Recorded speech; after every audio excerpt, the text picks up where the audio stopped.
समय पहले की बात है। एक बुढ़िया के 7 पुत्र थे। उनमें से 6 कमाते थे और एक निकम्मा था। बुढ़िया अपने 6 बेटों को प्रेम से खाना खिलाती और 7वें बेटे को बाद में उनकी थाली की बची हुई जूठन खिला देती थी। 7वें बेटे की पत्नी इस बात से बड़ी दुखी थी, क्योंकि वह बहुत भोला था और ऐसे बातों पर ध्यान नहीं देता था। एक दिन बहू ने जूठा खिलाने के बाद अपने पति से कही। पति ने सिर दर्द का बहाना कर रसोई में लेटकर स्वयं सच्चाई देख ली। उसने उसी क्षण दूसरे राज्य जाने का निश्चय किया। जब वह जाने लगा तो पत्नी ने उसकी निशानी मांगी। पत्नी को अंगूठी देकर वो चल पड़ा। दूसरे राज्य पहुंचते ही उसे एक सेठ की दुकान पर काम मिल गया और जल्दी ही उसने मेहनत से अपनी जगह बना ली। 2 शुक्रवार बीतते ही उसके पति का पता और पैसा दोनों आ गए। बहू ने मंदिर जाकर माता से फरियाद की कि उसके पति को वापस ला दे, उसको वरदान दे। माता संतोषी ने स्वप्न में बेटे को दर्शन दिए और बहू का दुखड़ा सुनाया। इसके साथ ही उसके काम को पूरा कर घर जाने का संकल्प कराया। माता के आशीर्वाद से दूसरे दिन ही बेटे का सब लेन देन का काम काज निपट गया और वहाँ कपड़ा गहना लेकर घर चल पड़ा। वहाँ बहू रोज लकड़ियाँ बीनकर माताजी के मंदिर में दर्शन कर अपने सुख दुख कहा करती थी। एक दिन माता ने उसे ज्ञान दिया कि आज तेरा पति लौटने वाला है, तू नदी किनारे थोड़ी लकड़ियाँ रख दे और देर से घर जाकर आंगन से ही आवाज लगाना कि सासू माँ लकड़ियाँ ले लो और भूसे की रोटी दे दो, नारियल के खोल में पानी दे दो। बहू ने ऐसा ही किया। ने नदी किनारे जो लकड़ियाँ रखी थी उसे देख बेटे को भूख लगी और वह रोटी बना खाकर घर चला। घर में माँ द्वारा भोजन का पूछने पर उसने मना कर दिया और अपने पत्नी के बारे में पूछा। तभी बहू आकर आवाज लगाकर भूसे की रोटी और नारियल के खोल में पानी मांगने लगी। बेटे के सामने सास झूठ बोलने लगी कि रोज 4 बार खाती है और तुझे देख नाटक कर रही है। यह सारा दृश्य देख बेटा अपने पत्नी को लेकर दूसरे घर में ठाठ से रहने लगा। शुक्रवार आने पर पत्नी ने उद्यापन की इच्छा जताई और पति की आज्ञा पाकर अपने जेठ के लड़के को निमंत्रण दे दी। जेठानी को पता था कि शुक्रवार के व्रत में खट्टा खाने की मनाही है। उसने अपने बच्चे को सिखाकर भेजा कि खटाई जरूर मांगना। बच्चों ने भरपेट खीर खाई और फिर खटाई की रट लगाकर बैठ गए। ना देने पर चाची से रुपये मांगे और इमली खरीद कर खा ली। इससे संतोषी माता नाराज हो गई और बहू के पति को राजा के सैनिक पकड़ के ले गए। बहू ने मंदिर जाकर माफी मांगी और वापस उद्यापन का संकल्प लिया। इसके साथ ही उसका पति राजा के यहाँ से छूटकर घर आ गया। अगले शुक्रवार को बहू ने ब्राह्मण के बच्चे को भोजन करने बुलाया और दक्षिणा में पैसे न देकर एक एक फल दिया। इससे संतोषी माता प्रसन्न हुई और जल्दी ही बहू को एक सुंदर से पुत्र की प्राप्ति हुई। बहू को देखकर पूरे परिवार ने संतोषी माता का विधिवत पूजन शुरू कर दिया और अनंत सुख प्राप्त किया। इस व्रत में प्रातःकाल स्नान आदि से निवृत्त होकर संतोषी माता को स्मरण कर दंडवत प्रणाम करें। पूजा करते समय जल से भरा कलश रखकर उसके ऊपर गुड़ और चने से भरा कटोरा रखें। कथा कहने और सुनने वाले अपने हाथ में गुड़ चना अवश्य रखें और मन ही मन संतोषी माता की जय बोलते जाएं। पूजा के लिए गुड़ चना लेते समय सवाई का ध्यान रखें, यानी अपने सामर्थ्य के अनुसार चना गुड़ 1.25 रुपया, 5.25 रुपया या 11.25 रुपया के बढ़ते क्रम के अनुरूप ही ले। कथा समाप्त होने पर हाथ का गुड़ चना गाय माता को खिला दे और कलश पर रखा चना गुड़ प्रसाद के रूप में बांट दे और स्वयं भी प्रसाद ले। इस विधि से तब तक व्रत करते रहे जब तक आपकी मनोकामना पूरी ना हो जाए। मनोकामना पूरी होने पर उद्यापन अवश्य करें। उद्यापन के लिए 2.5 सेर खाजा, मोयनदार पूरी, खीर, चने की सब्जी और नैवेद्य रखें। घी का दीपक जलाकर संतोषी माता की कथा कहे, जयकारा लगाकर नारियल फोड़े। इस दिन घर में कोई खटाई न खाए, ना ही किसी को कुछ भी खट्टा दे। इस दिन 8 लड़कों को भोजन कराए। लड़के अपने कुटुंब के हो तो अच्छा, ना हो तो ब्राह्मण बालकों, रिश्तेदारों, पड़ोसियों के लड़कों को बुलाए। भोजन कराकर यथाशक्ति दक्षिणा दे, जिसमें पैसों के स्थान पर कोई फल देना अधिक अच्छा होता है।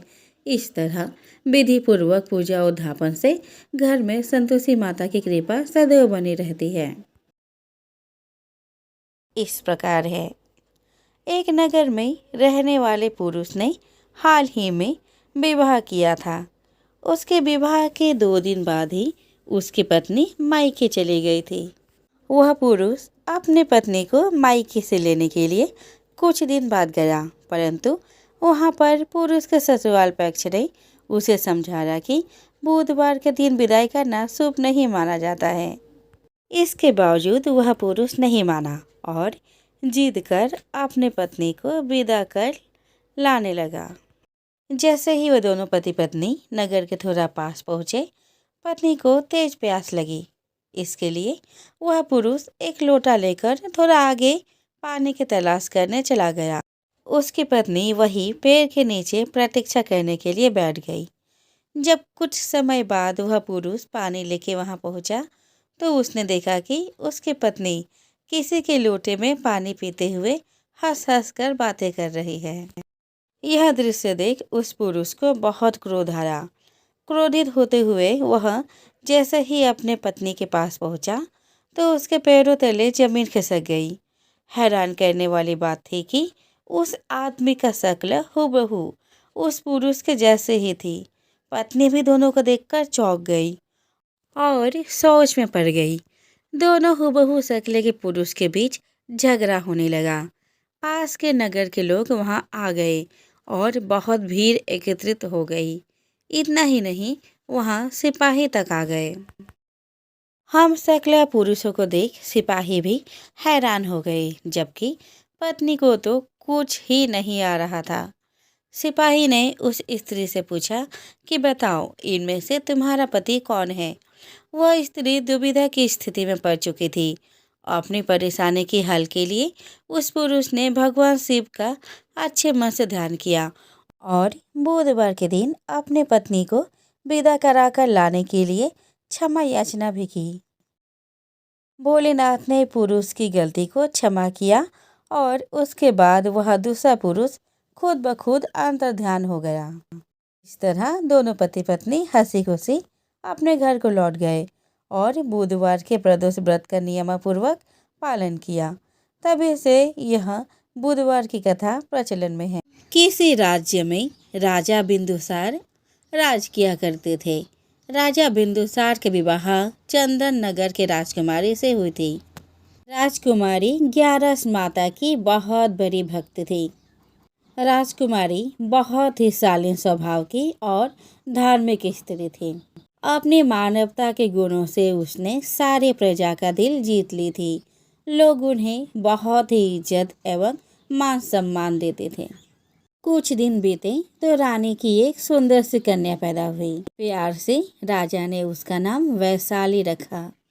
वैशाली का लालन पालन बहुत ही लाड़ प्यार से हुआ। वैशाली का स्वभाव भी अपने माँ के जैसा ही था।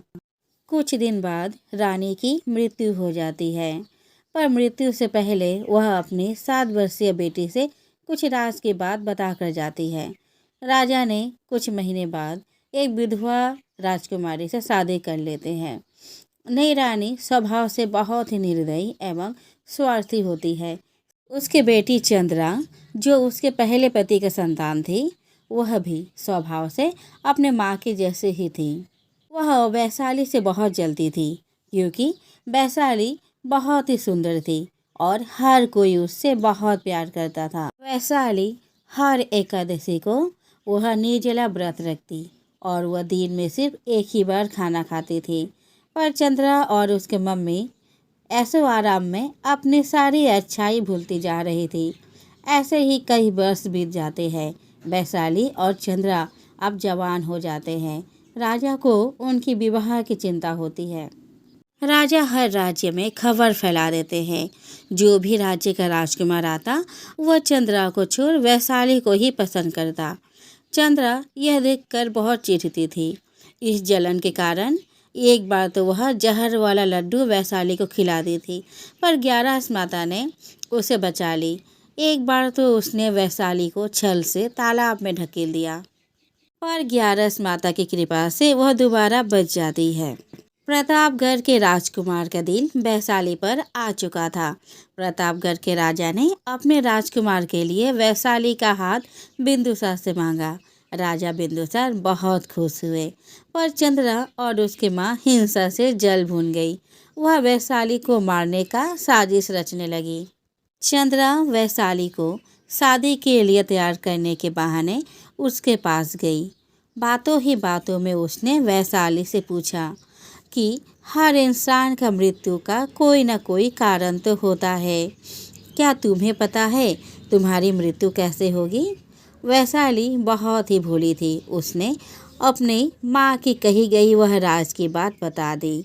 उसने कहा, मेरी मृत्यु एक तोते में बसती है। चंद्रा ने फिर पूछा, अच्छा, पर वह तोता है कहाँ? वैशाली ने उसे कहा कि उस तोता को मेरी माँ ने पंचवटी आश्रम के एक मंदिर में रखी है, पर उस मंदिर में जाना इतना आसान नहीं है क्योंकि वह मंदिर हवा में है। तो फिर हम वहाँ कैसे जाए? चंद्रा ने पूछा। वैशाली ने कहा, वहाँ पर एक अदृश्य उड़न खटोला है जो ऐसे तो दिखाई नहीं देता, पर जब 11 माता की जय का हुंकार भरते हैं तब वह प्रकट हो जाता है।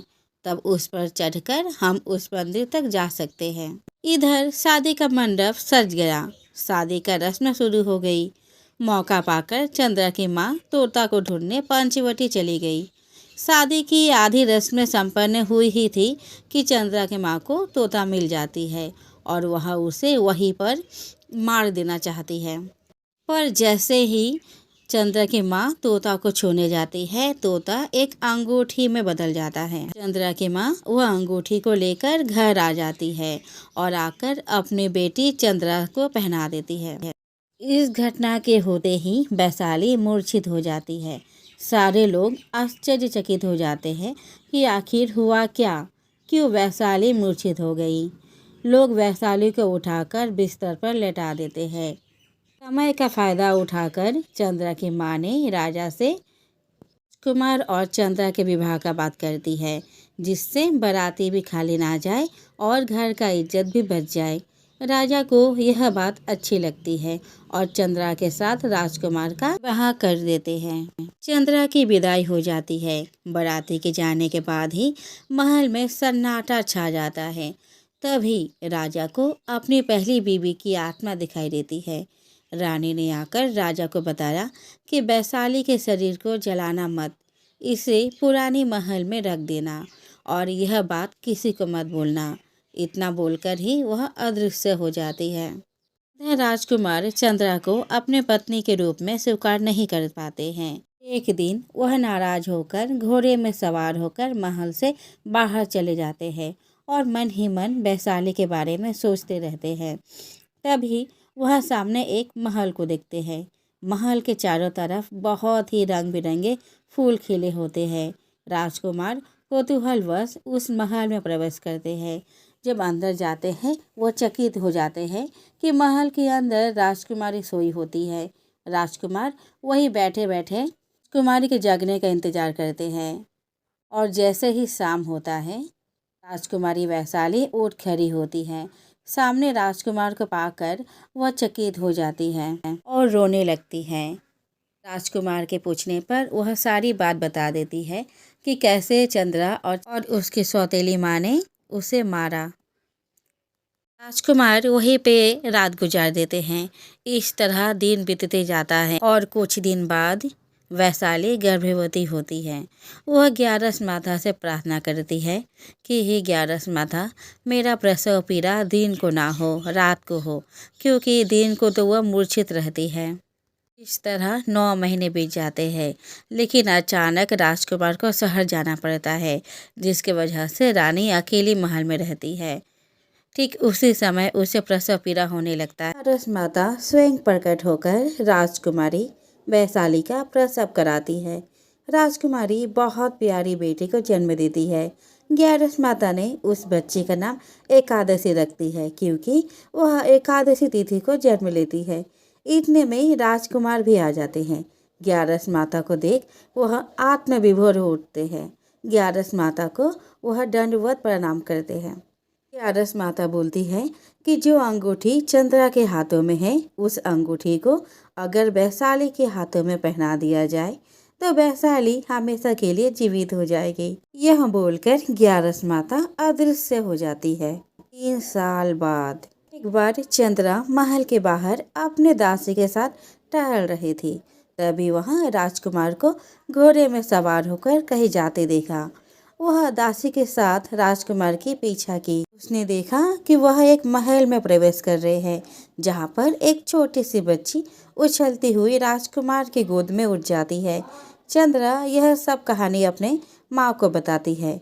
चंद्रा के माँ ने अपने आदमी भेज एकादशी का उठा लेते हैं और एकादशी का 2 टुकड़ा कर देते हैं। एकादशी का एक टुकड़ा पलंग के नीचे और दूसरी टुकड़ा पर्दा के पीछे छिपा देती है। वैशाली महल में अपनी पुत्री को ना देख बेचैन हो जाती है। वह राजकुमार को बताती है कि एकादशी कहीं भी नहीं दिख रही है। तब राजकुमार एकादशी को ढूंढने निकल पड़ते हैं। वैशाली ग्यारस माता का आह्वान करती है। तब ग्यारस माता बुढ़िया के रूप ले चंद्रा के महल में जाती है, पर दास दासी उसे अंदर नहीं जाने देती। तब वह बिल्ली के रूप में महल में प्रवेश करती है और एकादशी के दोनों हिस्सों को जोड़कर प्राण का संचार कर देती है। फिर वह एकादशी को लेकर वैशाली के पास जाती है। वैशाली उसे देख बहुत प्रसन्न होती है। ग्यारस माता के कहे अनुसार राजकुमार एकादशी को चंद्रा के महल ले जाते हैं ताकि वह अपने मासी के हाथ से अंगूठी ले सके। राजकुमार चंद्रा से कहते हैं, रानी, ये मेरी दूर की रिश्तेदार की बेटी है, इसका अच्छे से देखभाल करना। ऐसा करने से शायद मेरे दिल में तुम्हारे लिए प्यार उत्पन्न हो जाए, तुम्हें मैं पत्नी का दर्जा दे दूँ। चंद्रा बहुत खुश होती है और वह एकादशी का ध्यान रखने लगती है। वह एकादशी के हर चीज़ का ध्यान रखती है।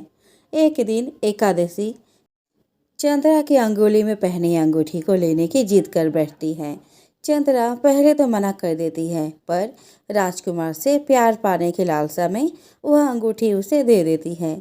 इधर एकादशी अंगूठी को लेकर अपने पिता के साथ वैशाली महल चले जाते हैं।